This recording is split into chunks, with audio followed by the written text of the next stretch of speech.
Hey everyone, and welcome to this explainer.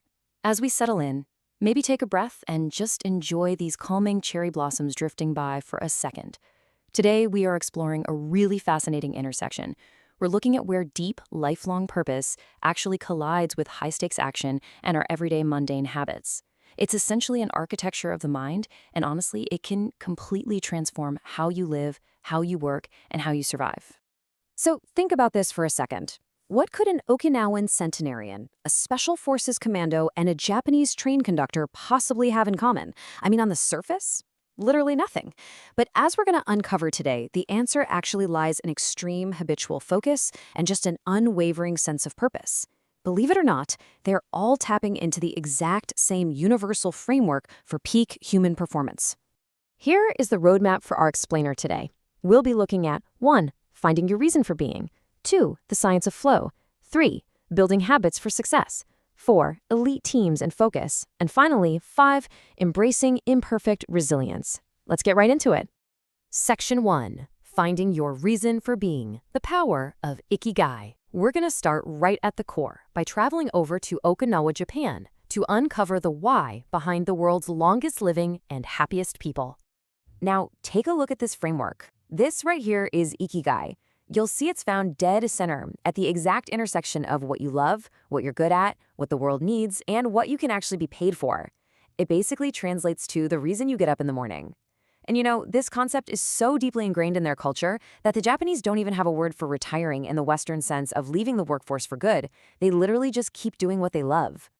The whole essence of Ikigai is often described as the happiness of always being busy. Now, obviously, finding this kind of deep purpose, that takes a really patient inward search, but the payoff is huge. Once you find it, it acts as this incredible sort of anti-aging escape velocity. It keeps people joyfully active, contributing to their communities, and frankly, celebrating birthdays well past the age of 100. Moving on to Section 2, the science of flow, turning focus into art. Let's see how this builds from the why of Ikigai to the actual how. And we do this through the psychological state known as flow. You know, we are constantly facing a choice every single day. On one hand, there's the flow state, where giving your full, undivided attention to a task just dramatically increases your creativity and your awareness of those around you. On the other hand, there's distracted living. This is our modern epidemic, right? Constantly checking phones, chasing the next hit of stimuli, and that actually reduces our creativity and hurts the people around us because, well, we're just not present. So training our brains to focus on a single task is absolutely vital. So how do we actually get there? Achieving this flow requires some pretty strict boundaries. You've got to focus on a single task, fiercely protect your physical and mental space from distractions, and fully unify with your work. But crucially, you have to embrace what's called microflow. Think about it. Whether you're a legendary Studio Ghibli animator meticulously drawing frames by hand, or you're Bill Gates washing his dishes every single night following a strict set of personal rules, structured focus turns any routine task into a literal work of art. And Japanese artisans, they apply this meticulous attention to every single aspect of their craft. Just look at the exquisite detail in this rabbit sketch, capturing the individual hairs like that. Whether they are sorting bristles for a makeup brush or selecting the absolute perfect cut of tuna for sushi, they become one with the object. They are constantly searching out new frontiers by taking a totally ordinary task and pushing it to the absolute next level. All right, Section 3, building habits for success, the mechanics of consistency. We've talked about the engine of flow. Now let's look at the mechanics of actually maintaining it, drawing on the science of atomic habits. Take the pointing and calling system used by Japanese railway conductors. You might have seen this. They physically point at objects and call out their status. They'll literally shout, "Signal is green," or "All clear."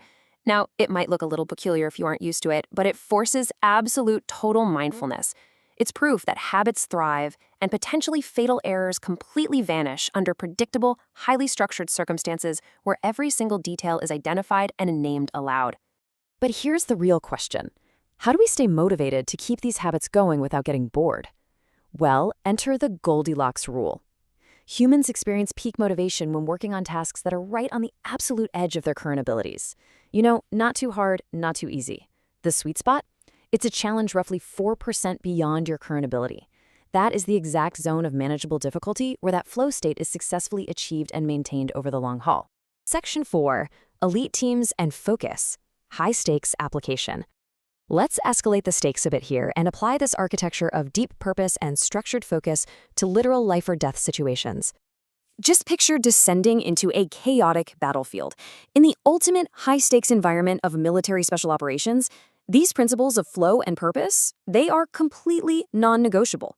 A small group of highly motivated, exceptionally well-trained men operating at the exact right place and time behind enemy lines can achieve massive, sweeping strategic results that entire divisions simply cannot. Let's look back to August 1965. As regular forces were taking really heavy losses, Major Meg Singh stood up with this incredibly audacious plan. He said, "Sir, I have experience of operating behind the enemy lines. Permit me to select few men. I will destroy their supply bases." And that was the birth of the Meghdoot Force. It perfectly highlights how a clear, shared mission, a deep collective purpose, drives extraordinary courage. In just 22 days, this tiny force achieved absolutely impossible victories. And that exact focus forged a lasting legacy. The 9 Para Special Forces Battalion evolved directly from Major Meg Singh's initial strike force.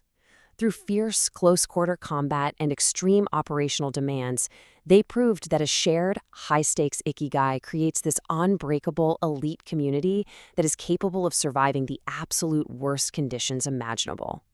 And that brings us to Section 5, Embracing Imperfect Resilience, Thriving in Chaos. Because the question is, how do we sustain this intense focus, whether you're in everyday life or literally on a battlefield, without completely burning out? Well, it comes down to wabi-sabi. This is the Japanese concept of finding beauty in the fleeting, changeable, and totally imperfect nature of the world. You know, in the West, we're often obsessed with permanence, right? We want stone buildings and flawless symmetry. But recognizing that the world is temporary and chaotic, that actually protects us. Accepting imperfection is what makes us incredibly resilient to the everyday chaos of life. Just as the Tao Te Ching warns, the hard and stiff will be broken, the soft and supple will prevail.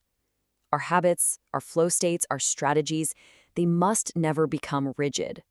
Life is constantly changing, which means we've got to regularly check in on our routines. To survive and thrive, to be truly anti-fragile, we have to remain flexible and adaptable to whatever environment we're thrown into. So, I want to leave you with a bit of a provocative question to chew on. If today was your very last day, what routine would you hold on to?